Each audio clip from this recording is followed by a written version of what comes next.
Salut à tous, c'est Jocelyn de Philopsy. Et aujourd'hui, je vais vous dire, c'est vrai que je fais plein de vidéos chez moi et plus dehors. Donc, il y en a qui vont peut-être trouver ça dommage, qui aiment bien voir un joli paysage verdoyant derrière moi ou autre chose. Et bien là, ouais, en ce moment, ça va être beaucoup mon chez moi. Et bien parce que je m'y sens tranquille, au calme, et que ma pensée est beaucoup plus... J'ai remarqué que ma pensée est beaucoup plus fluide et j'exprime les façons de manière beaucoup plus concise. Et également je fais qu'une prise vidéo. Et même si je coupe là comme ça, comme vous venez de voir, eh bien c'est pour éviter les et ou alors les phrases que je commence et puis qui se terminent pas. J'ai remarqué que dehors, évidemment, comme la plupart des gens, je suis beaucoup plus distrait parce qu'il y a beaucoup plus de stimuli, entre guillemets, des choses dans notre environnement qui peuvent nous distraire, genre une voiture qui passe avec la musique bien forte, ou alors des personnes qui nous font coucou pendant la vidéo. Donc c'est pour ça je coupe parfois. Et l'environnement également, on se rend compte que on n'est pas très tranquille pour le faire au final. Il y a beaucoup de passages, on est perturbé, voilà. Et à un moment, on est en plein dans notre pensée et puis on se rend compte que sur notre droite, il y a un petit garçon qui nous fixe. Bon, c'est... Après, il y en a qui s'en fichent de ça, mais bon, moi, ça me perturbe un petit peu. Alors, on pourrait me dire, tu ne sors pas de ta zone de confort, mais moi, je réponds, c'est faux. Puisque je suis sorti depuis les 15 premières vidéos de mon défi. Je l'ai fait. Au départ, c'était pas évident. C'était un environnement public, justement. Je me confrontais à beaucoup de situations qui étaient nouvelles pour moi. Mais maintenant, je l'ai fait. Ce qui fait qu'aujourd'hui,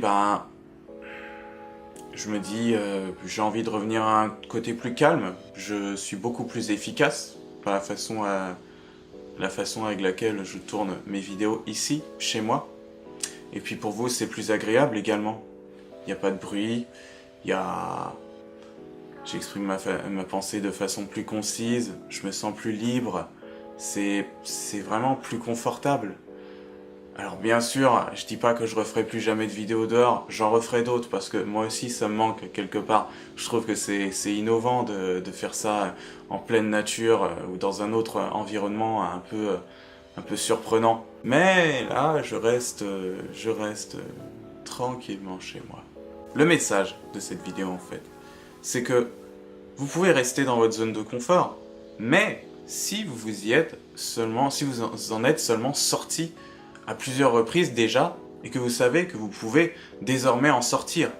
Moi, là, ce que j'ai fait, c'est que de cette sortie, j'ai fait les avantages et les inconvénients, et puis je me dis que pour le moment, je vais rester, je vais revenir un petit peu dans ma zone de confort, parce que j'avais quelques trucs qui étaient très intéressants, et qui au final m'aident à faire ce que je fais, m'aident à agir.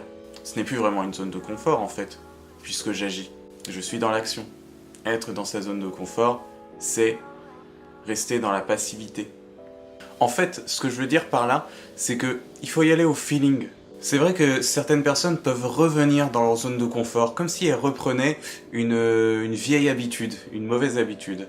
Et moi je dis, c'est bien de sortir de sa zone de confort, mais si tu en es déjà sorti plusieurs fois et puis que tu as besoin d'une petite pause, arrête-toi, fais une petite pause, tranquille, et reprends quand tu en as envie. Moi, je sais personnellement que je vais me lasser au bout d'un moment des vidéos ici. Au bout d'un moment, je vais me dire, ouais, moi j'ai besoin de nouveautés. Voilà. Donc, quand tu as besoin de nouveautés, évidemment, là tu en sors. Tu fais autre chose. C'est juste cette appréhension de faire la nouveauté qui est cette limite de ta zone. C'est là où tu dois en sortir. C'est ça, cette appréhension. Ouais, et puis t'en sors. Mais tant que tu es ouvert à ça, c'est bon, il n'y a plus de soucis.